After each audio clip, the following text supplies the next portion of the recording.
Сәлем достар, менің каналыма қош келдіңіздер. Достар, мен бүгін BI Group құрылыс компаниясы жайлы айтатын боламын. BI Group құрылыс компаниясының Арена Парк тұрғын үй кешенінде болып қайттым. Ол жақтағы 2 және де 3 бөлмелі пәтерлерді қарастырдым.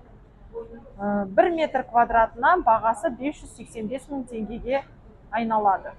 Және де үйдің толық құнын төлейтін болсаңыз, 12% жеңілдік беріледі.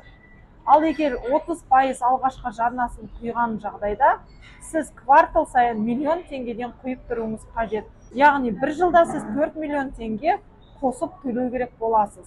Және де кілтін алған кезде қалған сумманы толықтыру керек болады. Және де сіз ипотека арқылы алатын болсаңыз, 5% жеңілдік қарастырылған. Ипотеканы сіз Банк Центр Кредит, Freedom Finance, Алтын банк және де отбасы банк арқылы алу мүмкіндіктеріңіз бар. Сіз отбасы банк арқылы ипотекаға үй алатын болсаңыз, қосымша залогқа үй қоюыңыз қажет болады. Достар, менімен болғандарыңызға рахмет. Менің каналымда көптеген үй алу жолдарының ақпараттары бар. Мені қолдап, кез келген комментарий қалдырып, лайк басып кетсеңіздер болады.